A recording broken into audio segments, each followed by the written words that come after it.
This is MedicalSalesU. I'm your host, Dave Starrett. Today's guest is Kevin Maher, who joined our program, and he just landed an incredible opportunity, an incredible job at Applied Medical. But it was a long journey. So Kevin, thank you so much for joining the program. You have an exciting story, but it's a real story. And it's not all wonderful. There's some ups and some downs. But I think our audience is going to be encouraged by your story. Kevin Maher, thanks for joining the MedicalSalesU podcast. Hey, thanks, Dave. Thanks for having me on. This is good.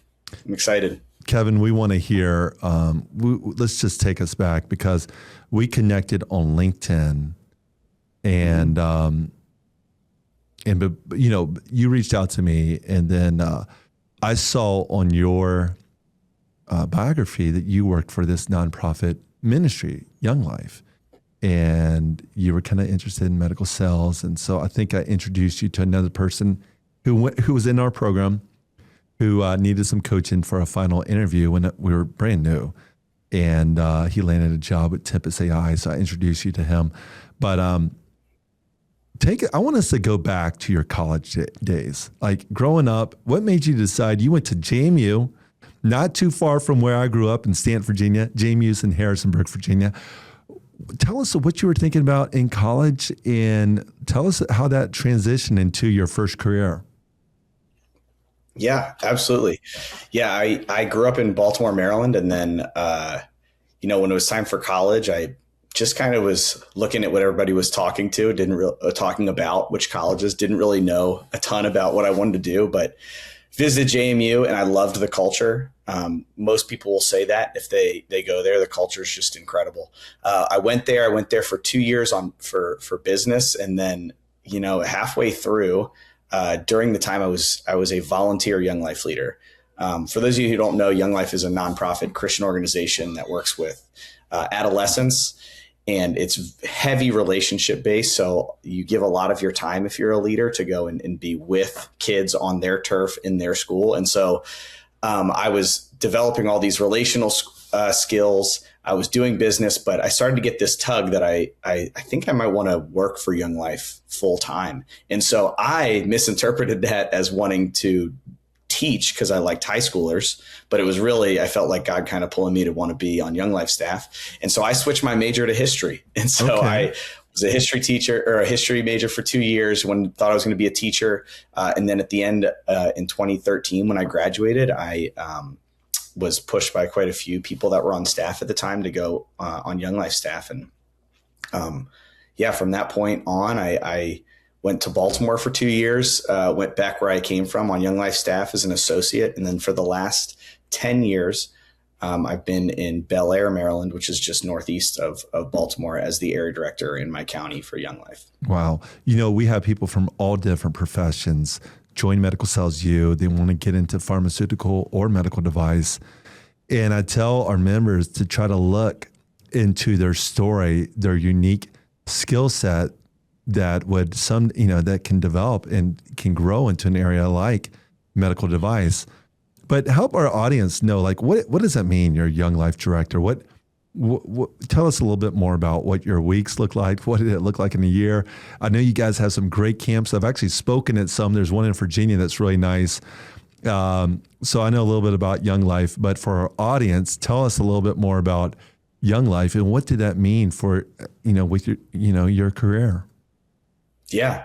It was huge for me. So in high school, I actually was one of those high schoolers that a leader started stepping into my life. He was showing up at my high school volleyball games. I was a libero in high school, which if you guys are volleyball players, you know what that is. It means I'm short and I play in the back row. And he started showing up and really just taking interest in my life. And I was like, what is this guy about? And so eventually that kind of led me to grow in my faith. But that kind of started the trajectory to me to be on staff with Young Life. And here's, Dave, to go back to your question, that for me, I didn't really know what it meant to be on Young Life staff for a while. But what I learned when I was the area director is really you are somewhat of your own territory manager, kind of like you would be in med device or a pharmaceutical salesman, where you're wearing maybe even more hats than those guys, where you're doing not just the promotion of, I wouldn't say products, but programs, and you're building from the ground up. You're gaining access places. You're doing just relational development. You're raising money, which is kind of like sales, a ton of fundraising, and then also marketing and just communication. All those skills that I thought were probably early on pretty just specific to my job with Young Life actually were things that I was developing to be ready for a role like the one I'm in now. That's so good. Kevin, when did you get married, and tell us about your family? Yeah, I got married in 2015. So I've been married for 10 years now, and I have 3 sons. They're 5, 3, and almost 1. And so I saw a thing online the other day that said, for those of you who don't have 2 boys or more, we're living a completely different parenthood life than the rest of you. And that's true. We started today with wrestling at 6 a.m. So that's our life every day, and it's chaotic. And so for those of you that are thinking and looking at this and going, hey, my life's not really put together. I don't have a home office. I can't. Sometimes you look at the business side of things in medical sales, and these people are put together on LinkedIn. It's like, no, my life is chaotic. I'm in the kitchen. My boys are trying to keep quiet, wrestling right now in the basement. So just felt like it was time for a change. But my life is not maybe your typical one from, I don't know, what I always thought these people in this profession looked like. Yeah, I love that you say that, because when I was thinking about starting this whole coaching business, there's several things. One is I looked at what else was out there. There was programs that required you to be there in person, often going after associate devices. There were some that really targeted more of a younger audience as well, those right out of college. And then it was all device. I thought, okay, my specialty is really in oncology, and we want to help people like yourself in device. You laying a great job. But I felt like, you know what, there's a whole area of cancer screening, cancer testing, pharma. But you're right. Being in that stage, I'm similar. I got 3 kids, 3 and under, and my 2 boys, they love to wrestle. And right now I'm still winning. Although my 1.5-year-old has a strong right hook. I mean, he's tough. But okay, so you reached out to me on LinkedIn, and you are making an impact in the lives of students. And I love how you just communicated that, those transferable skills. But I remember when you reached out to me on LinkedIn, you were kind of thinking about this, kind of exploring options. What made you think, maybe I want to go into medical device sales? Yeah, that was kind of a process for me. With this past year, and I say that 2025, pretty early in 2025, my wife and I started talking, just felt like our time on Young Life staff was coming to an end. Not for any negative reason, not because there wasn't still an impact, but just, when things start to change, we just started praying about our life and what we wanted that to look like, and added another baby last January. And you're just trying to think, how do I serve them well? How do I kind of narrow my skill set? Because I was wearing so many hats. Mm-hmm. And how do I kind of narrow it down to just a few maybe? And so I can be more present with my family and make some more money than I was making, because you certainly don't get into nonprofit work for a paycheck. And we just felt like the thing I was really passionate about was serving people and helping people. And at the end of the day, that's what I'm really about. Is one of the unique things with Young Life staff is you get to sit in a lot of different rooms with a lot of different people. And so from people who are, just working your average job like us, to people who are tens of millionaires that want to give money and make an impact. And the really interesting thing is you realize pretty quickly that comfortability in life and the size of your bank account will not make you happy at the end of the day. It ultimately, there's something pulling on you. And for me, I always felt like it was serving people.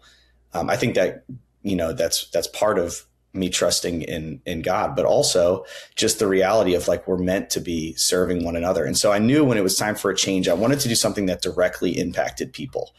And the more I heard about medical sales, I was like, I don't know if that's going to be pharmaceutical or that's going to be device. I really don't even think I knew the difference at the time when I first started looking into it, which is okay if you're there and you're like, I don't know half the words any of these people are saying online.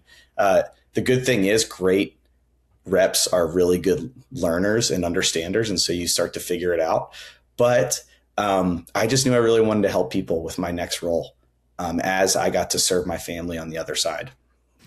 When you jumped on our Zoom calls on those Monday nights, 8:00, sometimes you had just gotten finished, wrestling one of your kids or nighttime stories. You're juggling a lot and you're learning a lot.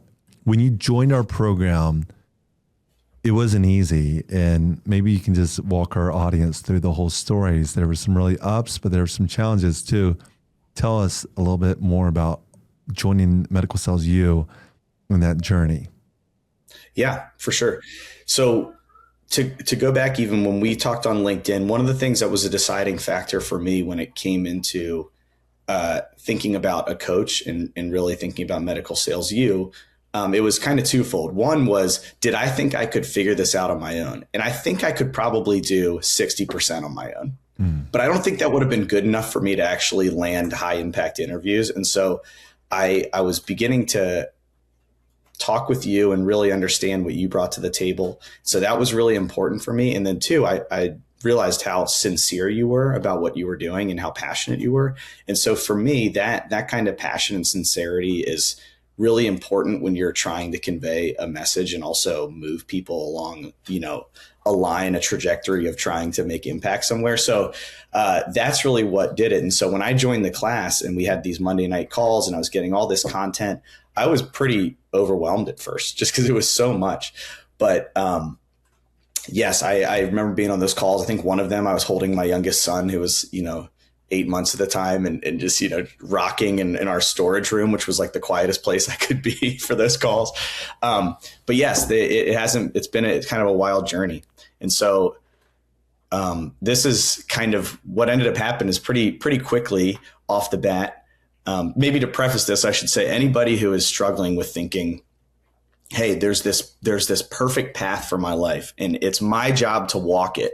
I think we're just looking at life the wrong way. And I think this past year has really allowed me to feel like the journey of this whole thing and really the growth I was experiencing through ups and downs and maybe what people would say is successes and failures. I don't know if that's really the right terminology because it just kind of messes with your head in that way, but more so the ups and downs of trying to find a job. I feel like I learned that a lot.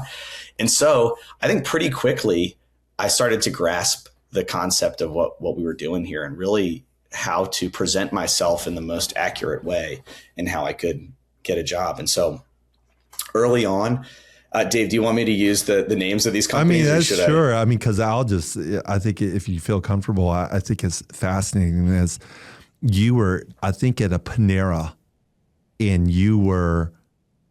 Yeah, I can tell you this story. Yeah, tell us the story. Yeah, it's wild. So, and this has a lot to do with my faith, even though I think this can happen with anyone. I remember getting in this program and praying, being like, God, I don't know what I'm doing. I have no idea, but I just need a little bit of help. I'm a face-to-face person. I don't know how to do this whole LinkedIn, which I would say at the time, mumbo jumbo, how do I make it not look like ChatGPT just wrote my post like that? It was silly to me. I didn't know how to do that. And I still don't really know. I don't love it a ton. Anything I post is just out of my brain and it's pretty choppy. But I remember thinking, I don't know how to reach out to this person's name. And so there was this role open for AstraZeneca in Bel Air where I was like, this is amazing. This is my first shot at something like this. I'm going to go for it. And ended up getting the guy's name. No contact. No one was willing to give up the hiring manager's name or his number. But I got his name. And the next day I'm meeting with a friend. 40 minutes from my house. We're meeting in the middle between our counties. No, where was and that? As I'm leaving, what town was that you're meeting him? That was in White Marsh. It's off of I-95 if you know the East Coast. White Marsh. Yeah, it's very transient. It's got a movie theater. It's just a big mall, big strip mall. And so we're meeting for lunch, and I look over at this place as I'm leaving this restaurant, and the hiring manager, whose face I had looked up on LinkedIn that morning because I got his name, is sitting in the booth 6 booths down from me. Only guy really in the restaurant, maybe one other person. And so I kind of look at my buddy. I'm like, I got to go talk to this guy. I think it's him, or at least we got to find out. And so, which I feel like is a lot of the curiosity and drive that kind of drives a sales rep a little bit, is let's just go find out. The worst they can say is no, and so So I went over to him and I was like, are you, so-and-so? He's like, yeah, I am. And I was like, what in the world? That's crazy. We come to find out that we have a lot more connections than we thought. And his family connected with Young Life as well up in Westchester where he lived. But the craziest thing is he wasn't even from there. He was just driving in between a meeting an hour and a half from his house. And so that kind of spawned this month and a half long back and forth where eventually I had been interviewing at the time. I think I was in like the 6th round with Stryker at the time for med device. Still wasn't sure what I wanted to do. Knew I wanted to help people. I knew I was kind of hooked in this now where I'm like, oh, this is a real hands-on way that I can serve people in their most important thing in their life for a lot of them, which is their health. And so I was, near the very end with AstraZeneca and near the very end with Stryker, and ended up doing an interview with AZ, and within 2 days got an incredible offer. It would have tripled my salary, and I accepted it. It was perfect. It was right in my area. And with this, you had multiple touch points, and I remember like one of the VPs, he connected with Young Life and had a mutual connection with you as well. And when you say you landed an offer, here's one of the things that stands out. Our audience may not know this, but I'm just going to say it. When you go into that form and say, this is my salary expectations, you put something down. And for whatever reason, they said, no, we're going to pay you way more than that. And we're going to give you the senior title, right? Is that correct? Yeah. Yes. So I don't mind using numbers. Yeah, go ahead. To me, that doesn't bother me. And so I remember putting down on the form, I think I've been making 45 to 50,000 a year with Young Life, which is awesome. I'm glad to have a salary. And then I put down, I'd like to make 60 or 70. That'd be a great bump. And so I got the call, and my wife and I were actually driving to Oxford, Mississippi for a wedding down in Rebels. Sorry, they're out of the playoffs now, but side note, kind of an Indiana guy this year, because half of our JMU players are with Signetti still. He used to be at JMU. But anyway, so I'm on the way down there, and we get this call, and he says, hey, we got an offer for you. And you put down 60 or 70,000. I said, yeah, that's around there is where I want to be. And he says, you know what? I wouldn't feel good in my conscience giving you that. We'd like to offer you 115 as the senior sales rep for this territory. And immediately I just burst into tears. My wife, we couldn't believe it, and just begins to list off all these benefits, things that we just never had, and are really excited. And so it felt like, oh my goodness, this is the most life-changing thing in the world. I get to I'm floating on air. And that's just the base too. That's not even including commission. AZ, many of their, you get a company car for a lot of those reps is a Tesla, right? At AstraZeneca. So you get the job offer. But now, this is the moment you called me. You were in tears. I remember, I think I made a post on LinkedIn. I was so excited. And I even told my family, I don't even tell my family updates, but your story was just so encouraging to me. I came from the nonprofit Christian ministry as well, and just see the breakthrough for your family. And we were so excited. And it's one of those moments that we think, this is a God thing, right? We think this is a God thing, but here's the truth. Things started to go down. There's something that happened that went downhill. Tell us the rest of the story and the challenge, but then we're going to talk about the comeback. Yeah. So I, 3 weeks in, I'm actually at Young Life Camp at a camp down in North Carolina. It's my last one. I have about, 50 kids from the high school that I was leading at, or, from our area. Bunch of high schoolers were there for a week with them. And it's incredible. It's one of the greatest places in the world. If you are listening and you have kids that are young and one day are like, hey, I want them to experience something that they'll never get again, it's Young Life Camp, and it's Young Life in your area. But I'm at camp, and it's second to last day, and I get this email, hey, your driving record's been flagged. And I'm like, what is that? I don't know. I don't know anything on my driving record.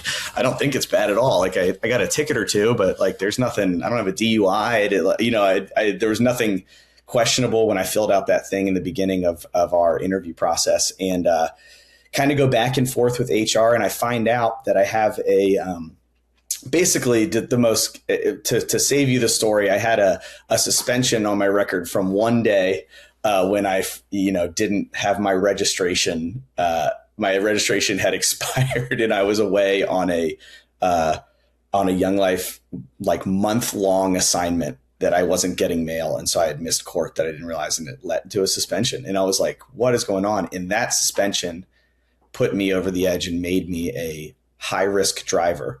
And so that immediately pulled the offer out because you're under their insurance and you get a car with them. And I tried everything to kind of go, is it my car? Can I be my insurance? But when a company's that big, it's not their fault. It's just the way things have to be. And so they pulled that offer. And at this point, the striker job was, it had been too far removed, and there were some changes there, and I wasn't able to kind of get back into the process where I was. And so my wife and I are sitting there in tears again, going, what is going on? Like, this is just this is the very opposite of what we thought a month later. And so from there, it was just, all right, what are we going to do now? What are we going to do now? And that had to be a challenge too, because now, people come to our program, and the person who doesn't know a lot about this industry, they always throw out the company's names. But three of the big, they throw out J&J, but they also throw out AstraZeneca and Stryker. And I almost feel like Stryker is a lot like your stereotypical 23-year-old, these people who think medical device, they think Stryker, right? But you got so far, almost about to get the offer from Stryker, and it's you backing away because you have this incredible offer from AstraZeneca. Just what we thought was divine providence, because you're in this small town, this hiring manager who doesn't live in that town, you see him on LinkedIn the day before, and you look up at Panera, and there he is, and then you get the job offer, and they go above and beyond, and they give you that senior title. And now remember, the challenge is like, gosh, these pharma companies, if you still have this on your record, they're going to other big pharma is going to flag this. And just a side, just a little note for our audience. If there's any question about your driving record, get an attorney, try to clean it up, try to do whatever you can to clean it up if you want to come work in big pharma. And you're thinking about this, it's a challenge, it's a down. You go get temporary work, right? With a family member. I remember you're in the car, you're still interviewing, but you also get an attorney, right? To get this off your record. Yes. So one thing that's really interesting too is on the initial thing with that AstraZeneca had put, I have nothing on my driving record because I didn't know I had a suspension on there. It was 1 day on there. You can see it on the paper, and I just didn't know. And so it's worth, if you're kind of like, hey, I've had a few tickets, it's worth looking into, even if they don't seem crazy, because they have their own system of doing risk, of assessing risk. But yes, so I got an attorney to kind of get that off just in case there was something else. We ended up drawing up something and giving it to a judge, and the judge kind of, I was told that the attorney was there, and he kind of laughed at it, and he's like, this is it? And he said, yeah. He's like, of course I will grant this, because that's how silly of a thing it was. But I ended up getting temporary work with my grandfather years and years ago, back in the 60s, started a company where he was printing and delivering all of the Catholic Church bulletins for like every Catholic church around the Baltimore and city and metro area. And so my aunt and uncle, who now run the company, I was their delivery driver. And so I'm driving hundreds of miles every day, listening to books and podcasts and finding new hobbies of things I'm listening to, and making calls to reps because I was doing research in the night on these companies. So when my kids would go to bed, I'd be locked in on on my computer screen, studying stuff up and looking for open jobs. And then in the car, I'd make a lot of calls. And, I was just doing temporary work, but it was really hard. And I was developing like just back problems from being in the car for so long, probably a little stress too, just stuff. This is even more, guys. If any of you guys have kids or are thinking about having kids, there is no perfect way to decide when they're going to sleep. And so my 11-month-old has still not slept one night through the night. And so we are, and we've sleep trained and all. It's just hard. Some kids are just different. Our first two were awesome, and this one wasn't. But all this is building to this, like, gosh, this is a really tough season. And Dave, I want to push on something there too. You said that, we thought this AstraZeneca job was kind of divine providence. Everything's going to be okay. But I think one of the cool things that I learned through this is that it actually was. It wasn't like I think I was wrong to think that God can't do whatever he wants with the people he's trying to grow and the ones he loves whenever he wants. And that sounds cool in retrospect. In the moment, it was really tough. But I'm telling you, I've grown so much in my grit and my ability to do this down the road. I think and face tough things. There was a lot more stuff I think I had to learn than I thought I did, maybe. And also, I think it just kind of ripped away maybe a little bit of the dollar signs that popped in my eyes when I got that offer, and just was like, whoa, are you kidding me? And your mind starts to wander, and you just become this person who can get really connected to, this is all about money, and sales is about money. But when you treat people well and you learn your stuff and you push the right times and you do a good job, the money will come. But sales is about serving people and helping people first. And so, and the money just follows that. So all that to say, it was divine providence. But this time of waiting was really hard. I love that attitude. And you're so right. It's like sometimes the things that we think that we want God to do, and I say it's true in this industry, is like people come to our program and maybe they're not even of the Christian faith, but they kind of have this idea about this, the company, and they place so much trust that they want to get a job at XYZ company, right? Maybe it is AstraZeneca, maybe it is Stryker. And they place so much trust in that. And the reminder there is any company, no matter how good it is, circumstances in this life that we live in, this broken life that we live in, someone's going to let you down at some point, right? And we learn, as you say, that it's not about that necessarily. They're good companies, but we learn it's more about serving people, right? It's about having this mindset that we're there to serve people. Now, I need to be reminded of this too, right? Like we can get so busy and like, I got to provide for my kids and grow this business and grow my coaching business, but it's about real individuals and doing the right thing. And if we wake up, we do, and it's true with my system. I'm imperfect, my system's imperfect, but it's good. Like if you do the steps consistently on those days that you don't feel good, I think good things will happen. And you did that and you were persistent, but you have to have a mindset because there's going to be more rejection. I remember, maybe you tell me the story, you got really close right after this with another company and you did a field ride and you felt like you were going to get the job, but then you didn't get that one either. Like you felt like you were going to win over, I forgot what company it was. Do you remember the Boston Scientific? Yeah, I think, it was Boston Scientific, okay? And you're down to the final two people. You've made it, how many rounds? Like 4 or 5 rounds. Is that true? You did? Yeah, this is really unique, Dave. I've said this kind of in emphasizing how tough the journey is as my wife carries our middle son up for a nap right now. This is a living organism over here. That I was never let go from the interview process before the final interview.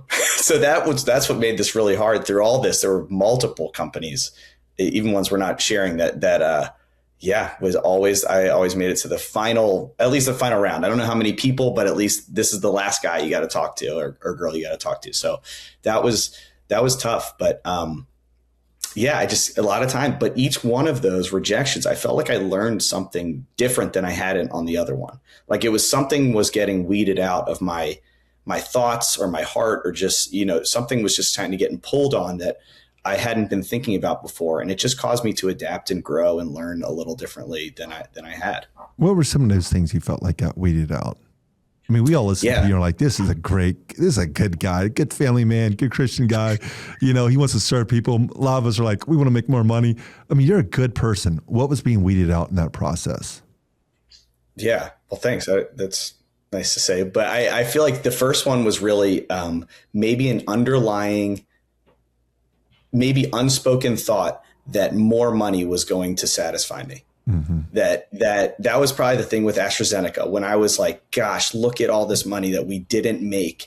There's probably a little bit more in me that was looking at that and going, I've really made it now. And now my life can really transform to be more about my job and my money than the things that God has called me to first, which is the people in my community, my family, my neighborhood, serving others. And I would have never said that. And I actually probably don't think I would have realized that until months later. So one of those thoughts of like, my life is about me achieving more than other things. Mm-hmm. Would have never said it, probably believed it more in my heart than I thought. I think with Boston Scientific, I think coming from a background of 12 years in nonprofit, there's a lot more, maybe even for a Christian ministry or anything, where it's just there's a lot less of a corporate game.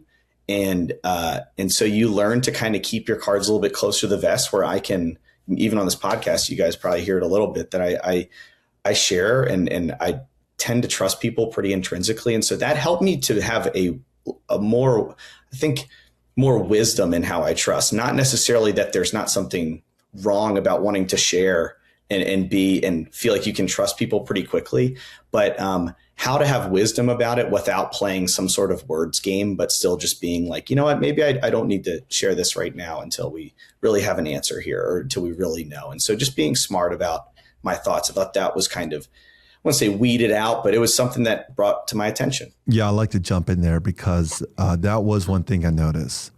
Because I remember during this time, it was that company and another one, and you felt confident that you were going to get both of them. You were leveraging opportunities. And what I told you, and it was a mindset, is like, don't let your guard down until you get the offer. And I tell our members this is, no matter how warm those other reps are, if you're interviewing in device or pharma, part of our program is going to teach you how to network with other reps. And you're going to meet other reps. They're salespeople. They're fun. They're down to earth. They're easy to talk to, right? They're really good because they're in this industry and they're likable people. But there's going to come a moment where they're going to ask you a question or something. And the tendency is for us to be honest with them. And it's very careful that we don't let our guard down and we don't share too much. We don't ever say something negative. Maybe we don't share too much about our salary. We just have to be on guard. And I think that is a different mindset, because I too came from the Christian ministry too. I came from the movement that was really popular about 15 years ago in churches for a long time, the faith-based. And I tell this because we have Christians, of course we have Muslims, Hindus, Mormons. I mean, we have other faiths join our program too. But from our Christian audience, there was this tendency that was so big in churches was to be authentic, to share your struggles. Okay. And it was huge in the church that I was a part of in Dallas. And I was a co-author of this book called I Am Second. And, you know, in what it shared, it was like how God changed people's lives, and people would share their struggles, their embarrassing sins and wrong thing, and then how God brought them out of that. And there was such a push of this. And some of us from the Christian, you know, or maybe you're of a different faith, is you're so sincere. You're such a genuine person. If you have that, no matter, you know, we have to be careful that we don't share whatever's, you know, with everybody, right? Like we don't share too much. And so for all my teachers, there's a lot of teachers who are interested in this industry. You never got into teaching for the money, right? Same with our nurses too. You never got into nursing for the money. And now you're a genuine person. When you are networking with these other reps, sometimes the tendency is for you to want to be real with them and share what you're really thinking, what you're really feeling. And I want to just guard against that and say, hold back. You don't share all your cards. You have to wait. You can't share everything. You can't give all those stories to that person, no matter how warm they are, because here's the deal. They will go to the hiring manager. They will talk to the hiring manager, and they may share this. It happened to me with Stryker. You know, I was saying, I just briefly mentioned to a guy that was making over $200,000, and the position that I was interviewing with started out at 180. And I told the guy, the other rep, I'm like, you know, this is one thing I'm just trying to process right now. And sure enough, he went and he told that hiring manager that had said that. I made it to the final two candidates and I did not get the job. And so what a great reminder. Now we're going to close on the good, happy part of this story where you land a job at Applied Medical. Walk us through this interview process and why you chose this company, because you also were getting momentum with another company as well. Tell us this story with Applied Medical. Yeah, for sure. And Dave, to kind of add on to what you just said really quickly, is that there is a really beautiful balance in sales, is that people want to buy from people they like, that are authentic, that, you know, it isn't the used car salesman kind of model anymore in the way people think of the inauthentic salesman. It's the one who's not who they are all the time. It's the one who's not, who can put on multiple masks, but none of them really have value or mean anything or are authentic. We have to be adaptable, but so I've learned, I think, a little bit in this, just how to be authentic, but with wisdom now. And I love that. With a real smart way of sharing, not just, it's all true, but it's just about when you share and who you share with. It's being authentic plus adaptability plus wisdom.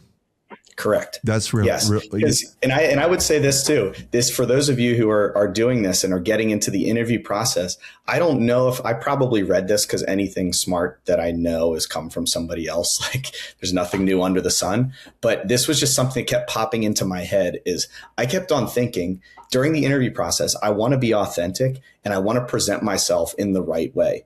And in a way that's actually true of me, not lying about stuff I've done, not fabricating things, because and there might be temptation to do that because the company is going to hire that version of you, and then they're going to expect you to be that person. And the worst thing is 6 months from now, both for you and the company, once you're hired, to realize you're not that person. And so you have to keep being that, and they have to keep expecting that from you. So the best thing is to be authentic, but wise, and also not fabricate, but bring your truest self, and the right company will come along. But we just have to be smarter about how we look, I think, and be wise about what we share. Dave, you asked about Applied. So do you want to keep, were you going to say something? Yeah, keep going. I think that's true. And you continue to perfect that, being your true, authentic self, but at the same time, being wise in it, not necessarily sharing every single emotion with every single rep. And it's coming across, being yourself, being likable. Tell us about the process with Applied.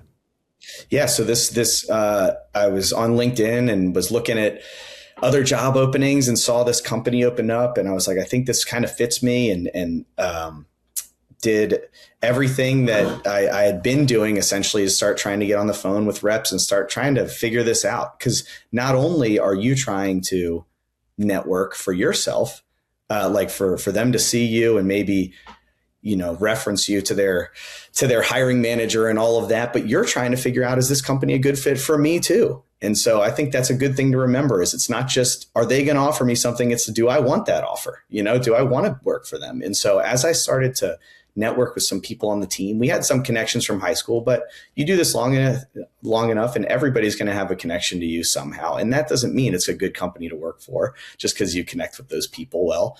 But the more that I was talking to them, I started to realize, okay, I like what they're about. I like the innovation that's happening in some of their surgical procedures, especially with vNOTES surgeries, which is a vaginal natural orifice transluminal endoscopic surgical procedures. So they're like, you know, what they sound like. And so, but it's not how doctors are typically trained. And so there's a lot of innovation there to be able to serve women in this spot. And so I started to really like that. I really liked the team. And then the more I heard it, they weren't rushing me through the process. It didn't feel like they were running around with their heads on fire, or this was just, hey, we need to fill a spot. It really felt like they were being methodical. Even just having me at one point walk through, one of my interviews was I had to walk through from memory, using all their tools and everything, a procedure that they gave me, and they walk through it. And I think it was just to figure out how I learned. And I respected that. I really respected that thought of trying to think about how I think. And so this kind of all came together over the course of, I would say, November into December of this interview process, of really feeling like, okay, if they were to offer me something at the end, you know, we do the whole negotiation and all that, but this is a company I want to work for, not just I need a job. Because here's the thing, I did need a job. We were barely covering our mortgage and draining savings. At that point, I was not with Young Life anymore. And so, but it really became, do I want to work for this company? And over time, finally got to the final interview, which this is great. It was December 22nd. So it was right before Christmas. And it's like, oh boy, this could be a great Christmas or a pretty tough one again, as the roller coaster might go up and down. This is my like sixth final interview, in terms of all the companies I'd interviewed with, and it went great. And it was probably my strongest interview ever. I just found that as I did interviews, I got stronger at how to present myself and how to close and how to think about just building skills that I would be using in the job, really. And so by this one, I was like, man, this was my strongest interview. This was the most confident. This was the most free I felt, where I didn't feel like there was this huge pressure of like, prove yourself, but just give them the true picture of me and what I can bring to the table. And if they don't want it, I'm okay now with that, because I want to be at a company that, it's going to be a good fit. But I did want it. And so they ended up giving me an offer, and I actually, it was that night, did the interview, and they had an offer in the email that night, which is kind of rare. And so that was pretty exciting, and was able to celebrate that with my family over Christmas. And so, it's a great company, Applied Medical. If you're looking at, they do abdominal and GYN surgeries, a lot of laparoscopic stuff. If you're interested in that, you can reach out to Dave and talk to me about some of that, if you're just thinking about that being something you want to be in on. Kevin, this is excellent. This is a story of perseverance. You land with a great company. I just think the future is very bright for you. I could see you someday being a CEO or VP, leading a whole team, leading a whole division. I think you will be there. I think you are going to be one of those people who will be a full line rep within a year. I really do. I know, because you have the perseverance, you have the grit. And even if you don't, even if, sometimes that happens in life, right? Like, we don't get what we think is going to happen. I think the future is bright, and you've been a help to our members too. And that's what I love is, like, we had a guy who just called me. He's going to be on the podcast next week, and he was in the final round with Applied Medical too. He did not get the job, but another company came through and just offered him, Devon, who you know, and I think he had reached out to you. But our other members, many of them have reached out to you. We reach out to each other, and you are an encouragement to them, because it's hard when you get rejected, but that doesn't mean that the next great opportunity is around the corner. So Kevin, thank you for your perseverance. Thanks for joining our program. And man, great to have you back on this podcast, providing, value and encouragement, and maybe for the right person, they too can join our program and land a great job too. So Kevin, wish you the best, and blessings on this new opportunity. Thanks, Dave. I really appreciate it. If anyone wants to talk about any struggles you're having with this too, reach out to Dave. He'll give you my number and we can talk to you. I'm happy to help. Sounds good. Thanks, Kevin. If you're trying to break into medical device or pharmaceutical sales, or maybe you're ready to reinvent yourself into a new specialty like oncology, our program, MedicalSalesU, can help. I'm extremely grateful for Dave Starrett and his program, MedicalSalesU. I'm now making $60,000 more than I was as a pharmacist. I highly recommend the program. I just landed an incredible dream job. Our members come from every background: nurses, pharmacists, teachers, athletes, and they're breaking in fast, averaging $151,875 in 11 and a half weeks. Many are earning over $200K. The industry is changing lives. You can change lives. Check us out, MedicalSalesU. Invest in yourself, and let's get you in the game.